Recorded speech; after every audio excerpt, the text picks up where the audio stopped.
Assalamualaikum warahmatullahi wabarakatuh. Senang bertemu kembali dalam pembelajaran daring bersama Ustazah Emil dari SD Islam Tompokersan Lumajang. Apa kabarnya anak-anak soli-solihaku? Ustazah harap kalian selalu dalam keadaan sehat. Tentunya siap untuk belajar bersama serta telah menyiapkan buku-buku dan alat tulisnya ya. Hari ini kita akan belajar tema 2, Persatuan dalam Perbedaan, Sub 2, Bekerja sama mencapai tujuan.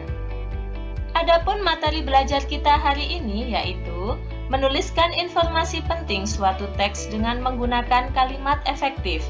Yang kedua, memahami cara hewan menyesuaikan diri dengan lingkungan dan menerapkan nilai-nilai persatuan dan kesatuan dalam kehidupan sehari-hari. Anak-anakku yang Ustazah banggakan, kalimat efektif adalah kalimat yang memiliki susunan sesuai kaidah bahasa Indonesia yang tercantum dalam PUEBI dan menggunakan kata yang sesuai, yang memiliki susunan yang berurutan subjek, predikat, objek, dan keterangan. Adapun ciri-ciri kalimat efektif adalah yang pertama, memiliki unsur penting, minimal subjek dan predikat. Yang kedua, menggunakan struktur bahasa yang tepat. Ketiga, memenuhi kaidah bacaan yang berlaku. Dan yang terakhir adalah menggunakan pilihan kata yang sesuai dengan kebutuhan. Adapun contoh kalimat efektif yang pertama, sapi dan kambing makan tumbuh-tumbuhan di ladang. Sapi dan kambing sebagai subjek, makan sebagai predikat, tumbuh-tumbuhan objek, di ladang sebagai keterangan tempat. Kedua, seluruh bangsa Indonesia mempertahankan kemerdekaan. Seluruh bangsa Indonesia sebagai objek, mempertahankan predikat, kemerdekaan objek. Nah, anak-anak, agar lebih memahami kalimat efektif, maka buatlah 5 kalimat efektif dengan menggunakan kata tanya berdasarkan teks bacaan buku tema 2 halaman 45 Pertempuran Surabaya pada LK yang telah disiapkan. Anak-anakku, ciri khusus pada hewan tersebut berkaitan dengan beberapa hal seperti jenis makanan, tempat hidup, mempertahankan diri dari musuh, dan sebagainya. Secara umum bertujuan untuk mempertahankan hidup, dan secara khusus bertujuan untuk memenuhi kebutuhan hidup, mengatasi kondisi lingkungan yang ekstrim, serta melindungi diri dari pemangsa. Berikut ini adalah contoh penyesuaian struktur atau alat tubuh hewan terhadap jenis makanan. Yang pertama, struktur gigi. Perbedaan berdasarkan pada jenis makanannya, yaitu yang pertama herbivora. Hewan pemakan tumbuhan ini susunan giginya terdiri atas gigi seri dan gigi geraham. Contohnya sapi, kambing, dan kuda. Kedua, karnivora. Hewan pemakan daging ini memiliki susunan gigi yaitu gigi taring yang sangat tajam, seperti singa, harimau, dan buaya. Ketiga, omnivora. Hewan pemakan segalanya memiliki susunan yang terdiri atas gigi seri, gigi geraham, dan gigi taring. Contoh hewannya adalah tikus dan simpanse. Yang kedua yaitu bentuk mulut. Berdasarkan jenis makanannya, variasi bentuk mulut serangga dibedakan menjadi 4, yaitu yang pertama mulut penghisap, seperti pada mulut kupu-kupu. Kedua, mulut penusuk dan penghisap. Contohnya adalah nyamuk. Yang ketiga, mulut penjilat. Contohnya mulut pada lalat. Dan yang terakhir adalah mulut penggigit. Contohnya adalah belalang. Bentuk paruh pada unggas atau burung merupakan penyesuaian berdasarkan jenis makanannya.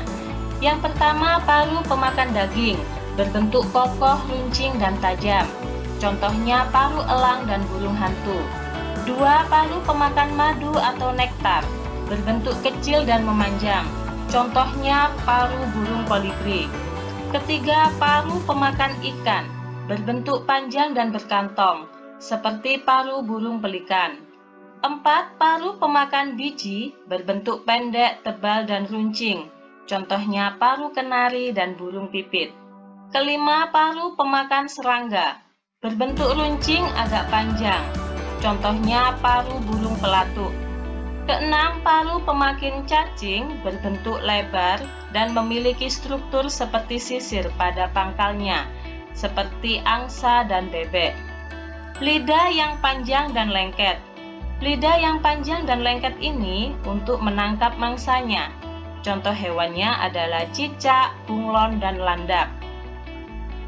Bentuk kaki pada unggas dipengaruhi oleh jenis makanan dan juga dipengaruhi tempat hidupnya, yaitu yang pertama, kaki burung pemakan daging memiliki ciri kokoh dan memiliki kuku tajam untuk mencengkeram musuhnya. Contohnya adalah elang. Yang kedua, kaki pengais. Cirinya adalah memiliki cakar di depan dan 3 jari ke belakang, 1 jari menghadap ke depan. Contohnya ayam. Ketiga, kaki pemakan ikan. Memiliki selaput agar mudah mencari makan di tempat berlumpur. Contohnya bebek dan burung pelikan. Keempat, kaki pemakan serangga. Cirinya adalah memiliki 2 jari ke depan dan 2 jari ke belakang dengan kuku yang tajam, seperti contoh burung pelatuk. Nah, anak-anakku yang Ustazah banggakan, setelah kalian belajar memahami struktur atau alat tubuh hewan terhadap lingkungan, sekarang kita akan membahas cara hewan beradaptasi dengan lingkungan tertentu. Yang pertama, unta. Unta merupakan salah satu hewan yang hidup di daerah gurun yang panas dan kering. Unta melakukan beberapa penyesuaian seperti punuk yang berisi cadangan lemak yang dapat dipecah menjadi energi. Memiliki rambut atau bulu mata yang panjang pada kelopak mata bertujuan melindungi mata dari debu saat berjalan di padang pasir. Usus yang panjang untuk menyerap banyak air dalam makanan, serta kaki yang lembut memudahkan unta berjalan di padang pasir. Kelelawar. Kelelawar memiliki kemampuan ekolokasi, yaitu kemampuan mendeteksi mangsa, pemangsa, dan benda di sekitarnya menggunakan pantulan bunyi. Beruang kutub memiliki rambut putih dan tebal sebagai kamuflase dan lapisan lemak di bawah kulit agar bertahan di suhu yang sangat dingin. Nah, anak-anak, sekarang kita akan membahas cara hewan beradaptasi melindungi diri dari pemangsa. Yang pertama, cicak dan tokek memiliki kemampuan autotomi, yaitu memutuskan ekor untuk menghindari musuh.